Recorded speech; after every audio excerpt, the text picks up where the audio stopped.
Now, tatlo po yung charges nila laban kay Tatay Digong. No? At ito po ay para sa crimes against humanity. Ano po yung unang charge sa kanya? Murder as a crime against humanity as indirect co-perpetrator during Duterte's tenure as mayor. Yun po yung hindi ko maintindihan ano ibig sabihin ng indirect co-perpetrator. Either you're a perpetrator, a co-perpetrator, or you're not. Pero yung indirect po, hindi ko maintindihan yon. Tapos, murder targeting high-value targets during the presidency. At pangatlo, murder and attempted murder during barangay clearance operations. Ito po yung sa Operation Tokhang. Now, siguro po ang tanong sa pag-iisip ng ating mga kababayan, 6 na buwan nang nakakulong si Tatay Digong, bakit ngayon lang lumabas ang charges? Well, kasi po yung charges, hiwalay po yan dun sa application for arrest warrant. Yung application for arrest warrants, kinakailangan mo lang good grounds na merong krimen na nagawa at siguro yung nasasakdal ang gumawa ng krimen na yon. Samantalang itong formal charges ay para nga po sa confirmation of hearing at ano na yung mga formal na magiging kumaga information against him. No? At ang sinasabi nga ngayon ay crimes against humanity. Ang elemento po niyan, ulitin ko, number 1, targeting civilians. Well, unang-una, kinakailangan widespread or systematic. Malawakan or sangayon sa isang siste. Pangalawa, targeting civilians. At pangatlo, yung pagkakaalam ng tinatarget nila ay mga civilian. Now, ang sinasabi nila, merong ganyang nangyari na crimes against humanity dahil una-una, yung mga patayan nangyari nung mayor si Tatay Digong na sinasabi na siya isang indirect co-perpetrator. Pangalawa, yung mga high-value targets during panahon na siya ay presidente na at saka yung murder and attempted murder sa Operation Tokhang. Now, tama ba na 6 na buwan nakakulong si Tatay Digong, ngayon lang lumabas ang charges? Well, again, ito po ang isa na namang pagkakaiba ng ICC doon sa ating proseso sa Pilipinas. Ang proseso sa Pilipinas, dadaan ka muna sa preliminary investigation sa piskalya, wala mo ng kulong, magsusumite ka ng complaint affidavit at sasagot naman yung mga nasasakdal sa pamamagitan ng counter affidavit. Now, pag may nahanap na probable cause sa mga piskal, likelihood that a crime was committed and likelihood that the accused is the perpetrator thereof, sasampahan ng kaso sa hukuman. At kung ito ay para sa heinous crime gaya ng murder o kaya crime against humanity, dahil meron din tayong ganyang kaso sa Pilipinas sa ilalim ng ISL law, bail is not a matter of right.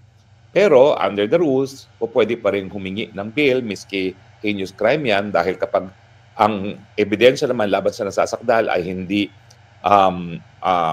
malakas, pwede pa rin humingi ng bail. Now, dito naman po sa ICC, alam nyo na nauuna yung application for arrest warrant. Now, bakit pinapayagan naman ng ICC yung aresto muna bago yung charges? Kasi meron namang interim release.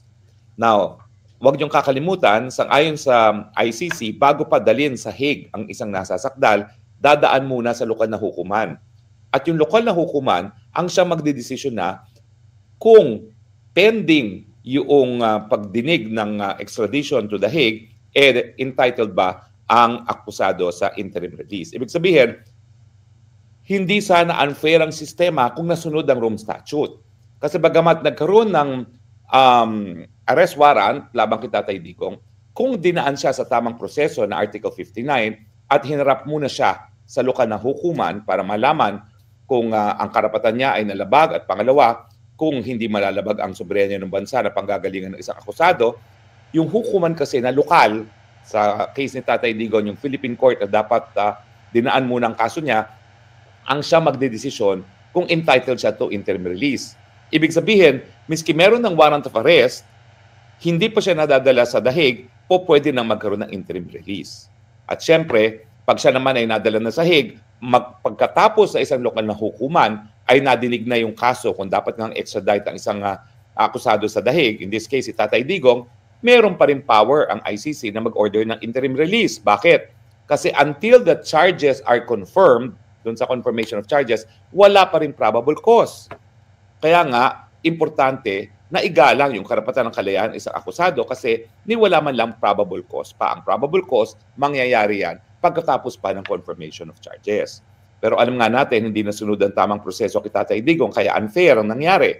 Dahil kinidnap siya sa Dahig, hindi siya nabigyan ng pagkakataon na humingi ng interim release dun pa lang sa Pilipinas, before an RTC court sa Pilipinas.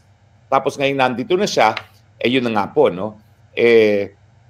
In fairness, 4 months naman later on na humingi ng interim release ang Tatay Digong, so hindi naman mapupulaan din ang hukuman. Kaya naman na-delay ang paghihingi ng interim release kasi nga naghahanap pa ng bansa na tatanggap. Kasi para kay ka aaproba ng interim release kung wala namang bansa na tatanggap. So ngayon lang tayo nagkaroon ng bansa na tatanggap kay Tatay Digong. So ngayon lang talaga nakasalang sa hukuman once and for all yung interim release ni Tatay Digong. Now ang tanong, bakit matapos ang 6 na buwan na pagkakakulong ni Tatay Digong, ngayon pa lang lumabas ang charges? Well, sa totoo po, ang charges lumabas July. Siya ay naaresto ng March. April, May, June, July. After 4 months, lumabas yung formal na charges. Bakit ngayon lang siniwalat sa taong bayan? Kasi po, sa patakaran ng ICC, yung mga formal na charges na ganyan, hindi isinasa publiko hanggang hindi dumating yung punto na magkakaroon na ng pagbibista. At ngayon po linabas yan kasi dapat ngayon nga pong ika-23 ng Setyembre ang confirmation of charges labang kay Tatay Digong. Ibig sabihin, sinunod lang ng ICC yung patakaran na ilalabas ito, ibsasa publiko ang charges kasabay ng confirmation hearing. Pero dahil hindi nga po natuloy ang confirmation hearing dahil kinansela ng hukuman matapos na magkaroon ng finding na hindi kaya ni Tatay Digong na humarap sa paglilitis, isinapubliko ngayon. Kasi ngayon nga naman daw dapat ang confirmation of charges si Tatay Digong. So ang mga taga-ICC, matagal na po yung charges.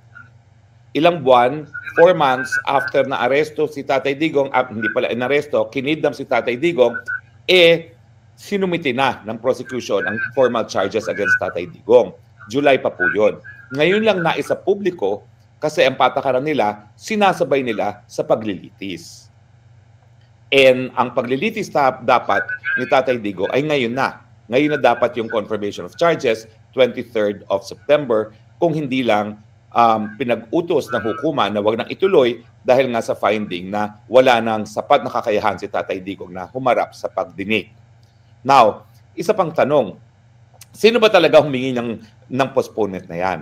Sa aking pagkakaalam at base sa mga dokumento, yung ICC detention facility mismo ang kumuha ng eksperto para pag-aralan kung kaya pa ni Tatay Digong humarap sa paglilitis. Ibig sabihin, hindi po depensa yan. On their own initiative. Now, bakit naman ginawa yan ng detention facility? Kasi alam niyo po, meron na nga kasama si Tatay Digong sa kulungan na si Kaguba. Yung Kaguba, Rwandan.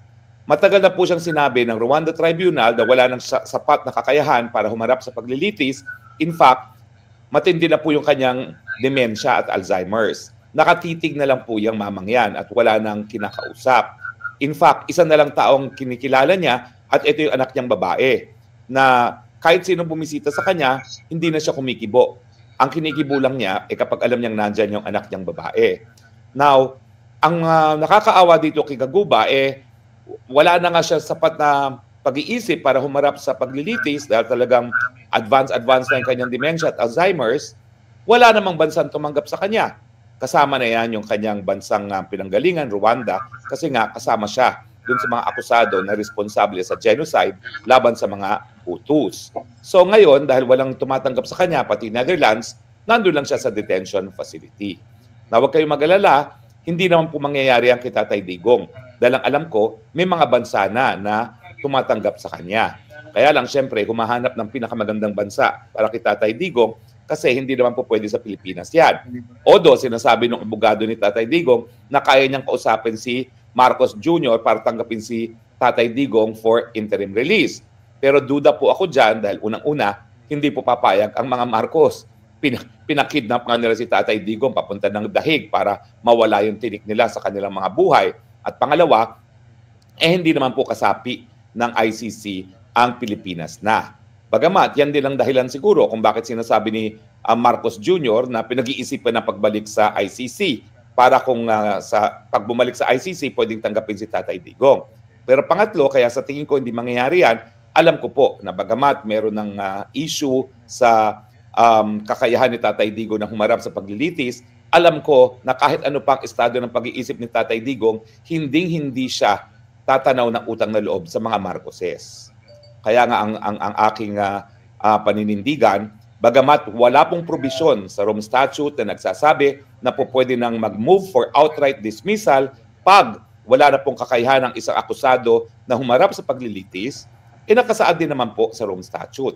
Unang-una, na kinakailangan yung interpretasyon sa Rome Statute ay sang-ayon sa karapatang pantao at lahat ng mga desisyon ng hukuman ay dapat in the interest of justice.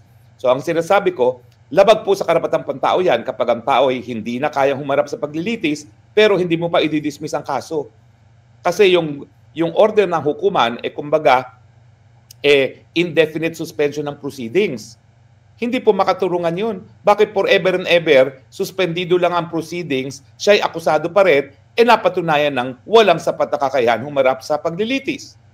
Di ba po? So, ang mangyari dyan, yung pagkakakulong o yung interim release na ibibigay sa akusado, labag pa rin po yan. Una-una, dun sa garantiya ng kalayaan. Pangalawa, dun sa presumption of innocence. Kita mo nangyari kay Gaguba, kawawa naman. Wala na nga sa tamang pag-iisip, pero dahil walang motion to dismiss at walang tumanggap na bansa, nakakulong pa rin siya. That's not in accord with human rights and that is not pursuant to the interest of justice. Kaya nga ako, bagamat kung mag-move to dismiss ang mga abogado ni Tatay Digong at ang motion to dismiss on this ground ay hindi provided sa Rome Statute. In fairness, hindi po talaga nakasulat yan sa Rome Statute. Kasi yung inability to stand trial dapat present at the time of the commission of the crime. Ito, assuming meron ng krimen, hindi ko sinasabi meron nga, pero assuming yung hindi kakayahan na tumayo nangyari matapos yung mga paratang kay Tatay Digong. Kaya walang provision for motion to dismiss. Pero miski wala, dahil nga nakasaad naman dyan na lahat ng provision ng Rome Statute dapat i-interpret na sang-ayon sa karapatang pantao and in the interest of justice, sa tingin ko, sapat na basihan na yan para ipa-dismiss ng tuluyan. So to recap, bakit ba ngayon lang lumabas ang charges laban kay Tatay Digong na 3 counts of crimes against humanity? Ang sagot, ngayon lang po yan isinapubliko. Pero yung charges po, isinampa July pa. Kaya lang, dahil nga sa patakaran sa ICC, isinasa publiko nila yung charges kasabay ng pagdinig ng confirmation of charges. Dahil yung confirmation of charges, kung natuloy yan yung proseso na kung saan titignan ng mga mahistrado kung meron bang sapat na ebidensya or probable cause para magtuloy ang kaso sa full-blown trial. At yan nga po, hindi na natuloy dahil dun sa finding ng hukuman that Tatay Digong is already unfit to stand trial. At ngayon, ang pinag-uusapan, dahil unfit na siya to stand trial, ito ba'y permanente para magkaroon na ng indefinite suspension of proceedings? Well, magkakaroon po yan ng tinatawag na pagdinig para malaman kung kung sapat pa nga ang kakayahan ni Tatay Digong na humarap sa isang paglilitis. Ang tawag po dyan yung competence hearings. No? Pero, panandalian, kaya nga kinansila, meron ng ganyang ebidensya. At ang ebidensya, hindi po si Tatay Digong ang nagbigay. Yan po ay isang eksperto na request ng detention facility mismo. Kasi meron na silang karanasan na may kasama ngayon doon si Tatay Digong na wala nang sapat na kakayahan na harapin ang paglilitis dahil advanced na yung kanyang demensya at Alzheimer's. Ito nga yung Rwandan. So, July pa po yung charges na yan. Ngayon lang na isinapubliko kasi ngayon lang dapat magkaroon ng hearing sana. Kung hindi nga nakansila dahil sa kakulangan ng kakayahan ni Tatay Digong na harapin ang mga paratang laban sa kanya. Now, of course, pwede pa rin natin pulaan ang sistema ng ICC. Kasi sa tingin ko ngayon, bagamat ako, sinasabi ko na yung sistema ng ICC na ang hukuman, ang mga prosecutor naghahanap ng ebidensya at hindi naman nasa kamayan ng mga biktima, dapat gawin din yan sa Pilipinas. Sana, ang Pilipinas, ang gawin natin, modified version. dapat yung preliminary investigation tungkulin ng piskalya na kumalap ng ebidensya, hindi lang ng pagkakasala, kung hindi ebidensya na nagpapakita na walang pagkakasala ang isang tao. Pangalawa, pero hindi naman dapat na ikinukulong na ang tao hanggang wala pang probable cause. So ang gusto kong mangyari, maamendahan yung rules ng preliminary investigation natin na nagbibigay kapangyarihan sa mga piskalya na kumalap ng kanilang ebidensya, na makipagtulungan sa pulis para kumalap ng ebidensya, either for the existence of probable cause or the absence of probable cause, pero walang warrant of arrest, dapat ma-issue ang hukumang hanggang walang probable cause.